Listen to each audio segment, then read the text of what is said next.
and welcome back to my channel. The UK is, well, the whole world is a little bit crazy right now because I'm filming this in the middle of all the coronavirus. But yeah, I am kind of choosing to self-isolate right now, and what a perfect time to film loads of content. So today's video is going to be a Q&A. I asked some questions on my Instagram and you guys have asked me some questions, and I haven't done one of these before on my YouTube channel, so if you want to get to know me a little bit better, then maybe this is the chance. Hope you guys enjoy it and give me a like and subscribe. Question number 1, how long have you been training for? So I've been training gymnastics since I was 7, but I quit when I was 17. I had like a whole year out, completely stopped doing it altogether, then went to university and joined a cheerleading team, and then kind of was like, oh, I really missed doing things, so kind of was a cheerleader the whole 3 years I was at uni, and then my final year, when I would come home in my final year, I'd go back to open gym at Beckton, and then yeah, just kind of started since then. So from 7, but it was like really intense back then, and I'd probably say from 18 is how I've been training, kind of like how you would see on my Instagram. Second question, do gymnasts only date other fitness types? Well, I'm not dating a gymnast, but my boyfriend is into fitness, but we don't actually train together. That's just one thing we've never done. We don't go to the same gym, we definitely don't do the same sports, like we've got no interest in each other's sports. Like I'm gymnastics, calisthenics, handstands, and his is like football, and I definitely don't want to do football. Like so many times I've been like, can I teach you a handstand? He's like, well, only if you come over to the park with me and do football training. So I was like, no. But I don't know, I think in general, if you're a fit person and you like being active, I feel like you're attracted to other people that are also kind of active. You know, if you're going to be out and doing lots of sports, you don't want someone that's just going to be sitting indoors on the sofa. Hopefully you'd get to do those things together. So I don't know, I guess in my experience I would probably want to date someone that's active and enjoys sports and physical activity as much as I do.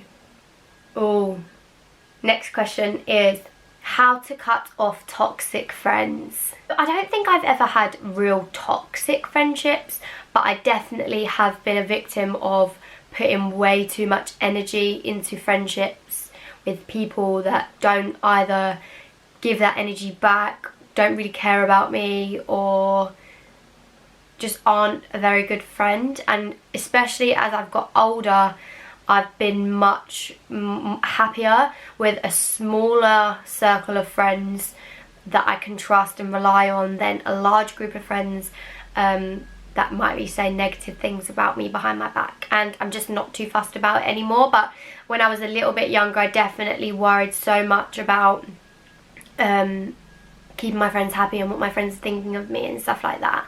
I think it's just something that will happen as you get a little bit older, but I think it's really hard to notice your toxic friends and like those toxic friendships you may have. So the one things I would look out for is like, are they supporting you? Are they supportive of things you do? Like for example, my Instagram, my YouTube, like are my friends supporting that? Or are they making kind of diggy comments at me that aren't like banter, that are meant to be spiteful? Do they check in with you regularly? Like some of my best friends I might not speak to for kind of weeks, but I know that if I needed them I would be able to turn to them. So are they kind of there when you need them? Some people will just take from you. They're kind of like vampires, and that can have like a massive impact on you because you're constantly feeling like you're putting in loads of effort, but if you do one thing wrong, then that's it, that's the end of the world. And like those are the friendships you need to get rid of. How I would go about cutting them off, God, I think sometimes friendships like that fizzle out anyway. I know with mine I've never had to like cut people off. I've just kind of let those relationships just fizzle out, and in doing that I have just become a lot happier. So don't know if I actually helped you answer that question. When you do weight training, do you train full body or lower/upper body? Since January I've kind of changed the way I train in the gym, just because what I was finding, especially as I was doing more gymnastic sessions, my body was just completely mashed up. I was really struggling to train like lower body or upper body, or for example I would factor in a lower body session and then something would come up and I'd get busy and then I wouldn't do my upper body session, so I'd only do one weight training lower body. I kind of change to every weight session I have in the gym I do as full body, and that seems to work for me. I can make sure that I'm training everything rather than just like legs one week, upper body the next week. And I do train a lot. There's a lot going on in my life and I have always been kind of pretty active like that. Okay, next question. Where do you cheer and what position are you? When I left uni, I wasn't quite ready to give up cheer yet, but I also didn't really want to join a co-ed team because I wasn't sure I could commit to that level of like training. I guess I probably could with my tumbles.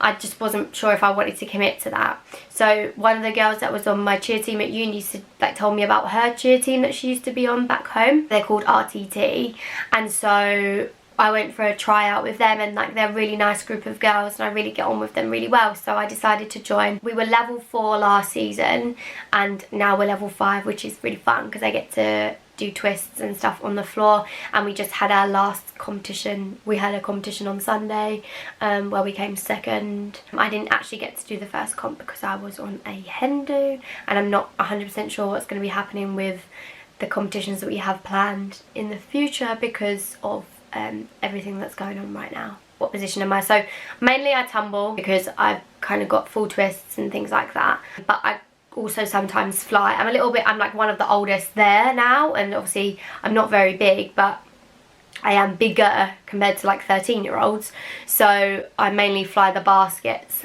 and I love that. How did you build your social following? When did you first start influencing? This is like a weird question because I don't think I have that many followers. I have quite a small following on Instagram compared to some of the other influencers you will see, but what I will say is like I feel like everyone that has followed my Instagram, they've been there since like the days I had like 4,000 followers straight out of uni, like 1,000 to 4,000 followers, and they've kind of like seen this journey that I've been on. And especially probably in the last year, I feel like I've really found my feet on Instagram and like where I fit in and where I want my content to go. I created my account when I was like in my starting my 3rd year of uni, and I didn't really have a clue what I was doing. Just my friend Lauren had started one and I was like, yeah, okay. I didn't really know who I was. I didn't really know what I wanted to do. I was kind of at uni going out. Like I didn't have that focus on fitness kind of like I do now. It was a bit of a weird one, especially in the last year since I started posting a lot more of like my training and my videos and like learning processes, especially when I was doing things like calisthenics. I feel like people really found that really interesting and they found it quite inspiring, and it was like, oh, actually I want to go back to doing adult gymnastics. And I feel like that's where in the last like year or so maybe that following has increased, because people, I think adult gymnastics and calisthenics and learning handstands is just increasingly becoming more popular. Favourite type of face wash? If you do follow me on Instagram, you would have known that I've been having a little bit of a nightmare with my skin lately. I had a facial a couple weeks ago and I had dermaplaning, and that helped like my makeup sit so much better on my skin. She also kind of took out all my blackheads, which did make it flare up, but it did kind of go back to normal after a few weeks. And then I also bought some of the skincare products from La Roche-Posay. I bought the face gel and the moisturizer. It came as like a little set, and I've just mainly been using it on my temples because that's where I was like really getting bad flare-ups, and fingers crossed, touch wood, they have been behaving. Like the spots have gone down considerably. I am left with some like marks at the moment, but yeah, I'm noticing a real difference. Last question, what do I do for work? I have a few different jobs right now, but my main source of income, I am a speech and language therapy assistant, so I work with a range of children with complex needs. So I do that 3 days a week. 2 days a week I kind of work on my training and my social media, and then I have just started personal training at weekends. I hope you like this kind of really short, quick Q&A, and it gave you a little bit more of an insight into my life. And yeah, please like and subscribe, and I'll see you in the next video, hopefully.